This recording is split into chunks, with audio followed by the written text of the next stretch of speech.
us today. And joining us now is Professor Ron Rychlak, chair of the Ole Miss Athletics Committee and secretary of the SEC Executive Committee. Thanks for coming on, Professor. Good to see you. Thanks. I'm delighted to be here. Yes, sir. So, we wanted to talk to you today about the NIL legislation, name, image, likeness legislation that Senator Wicker is introduced. It wasn't too long ago, Professor, the stuff that is now being sanctioned, totally legal, encouraged to some extent, would get you put on probation, thrown under the bus, maybe taken out of the program. Wow. What happened? Absolutely. It's a dramatic change. I work closely with a lot of people in our compliance office here, and they went from trying to keep people apart to sitting back and watching it happen to maybe in the near future trying to help put it together. What happened essentially was state lawmakers around the nation, Mississippi, but I think California was the lead, decided that student athletes were not being compensated sufficiently for their name, image, and likeness, endorsement deals, basically. And so they passed laws that said schools cannot stop athletes from getting deals like that.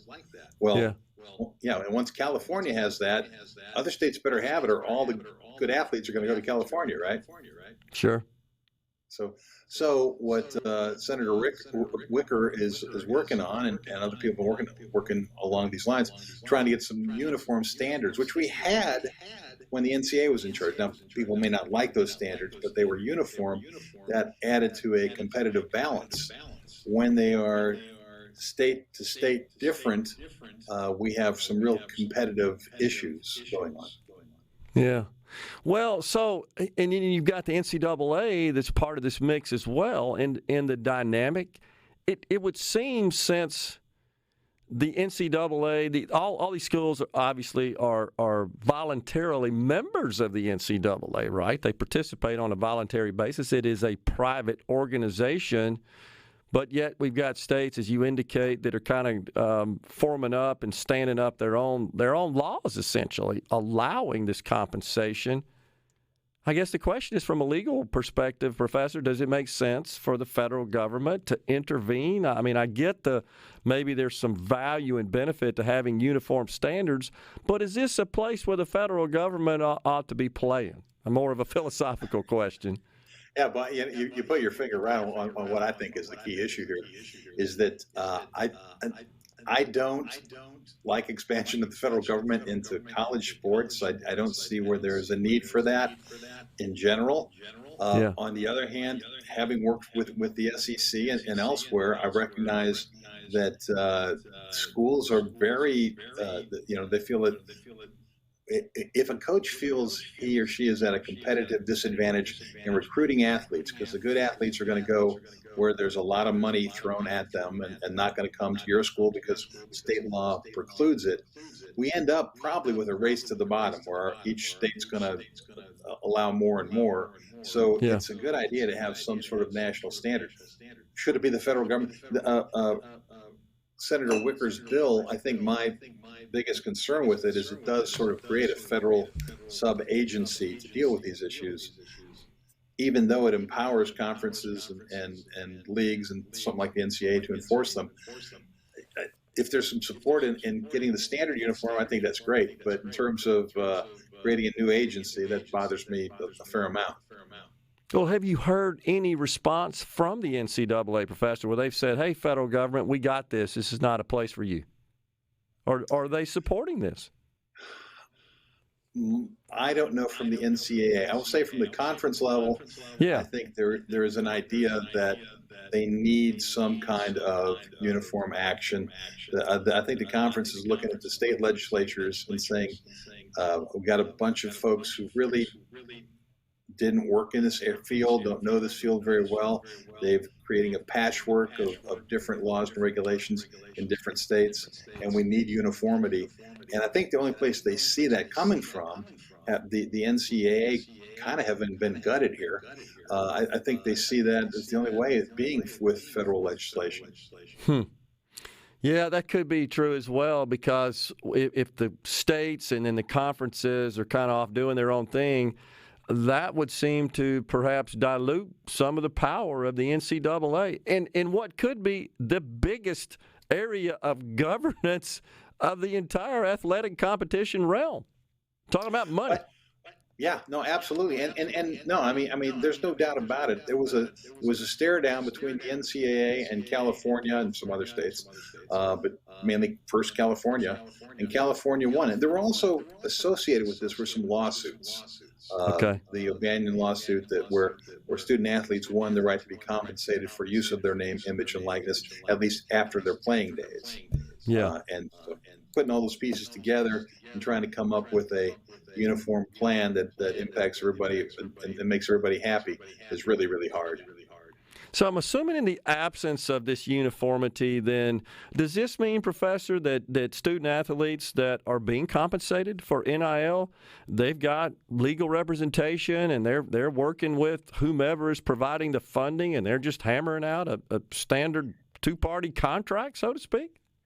Well, it's kind of an interesting thing because that's another area where the NCAA was always opposed to college athletes having agents. Right. They're not allowed to have agents for their athletic endeavors, but they can have representation. They can't have agents. That line's going to get pretty thin. I got to figure between the two. But yeah, so it's tough to figure out. Bit of a conflict. Well, I'll share this and just get you to react. I have if you want to. I kind of have a theory I've held for many years that we're going to eventually see the privatization of intercollegiate athletics. I've thought that's the case. That's where we've been headed for some time. To me, this is just another rung in that ladder towards that ultimate outcome. The NCAA is currently, as you're probably aware, considering elimination of standardized test scores for passing through the clearinghouse. I think the next step is they're going to say you don't have to have a certain GPA out of high school, and then next is you don't have to graduate from high school, and the next is you don't have to be a student here, just play. That's kind of the evolution I'm sort of seeing.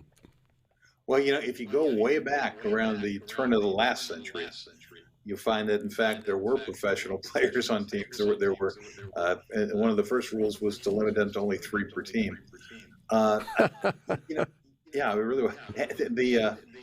I think you got to figure, what do we want? Why is a college the sponsor of a major sports team like that? And apparently in Europe, it's quite unusual to have things like this. I mean, I think it brings us joy. It brings people together. We like it. There's benefit that comes to us. Sure. I think they need to be students. I do think they need to be students. And I think if that means, what I really think it means is that the NBA and the NFL effectively turned our colleges into minor league systems for them. Exactly. And Major League Baseball is moving in that direction, and it's not all bad, but there should be a place for there should be some minor leagues for and basketball is developing now, some development leagues. There isn't really one for football players, but maybe we need some minor leagues, and we can hopefully preserve the collegiate model, because I do believe in the college athlete and trying to preserve that. That's faculty athletic representative. That's my job here at Ole Miss, to try to preserve that. And by the way, my sort of opinion and analysis is just that. It's not anything I necessarily support.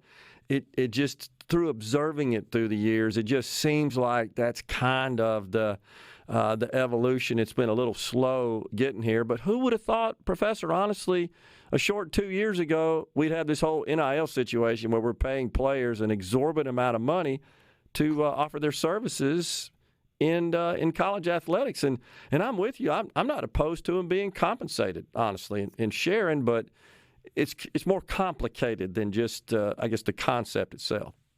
Yeah, it's complicated, and I always tell people you got to think things through. Our football program makes a lot of money that basically supports almost every other sport here. So most of our sports don't make money, most of the non-revenue sports, and the university has to balance those things out.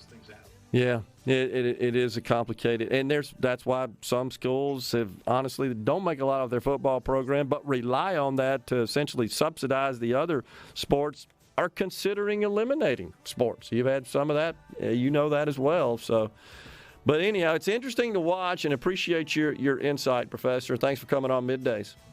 Thank you much. I enjoyed it. You got it. Professor Ron Rychlak, chair of the Ole Miss Athletics Committee and secretary of the SEC Executive Committee, has been our guest on Middays. We'll step aside.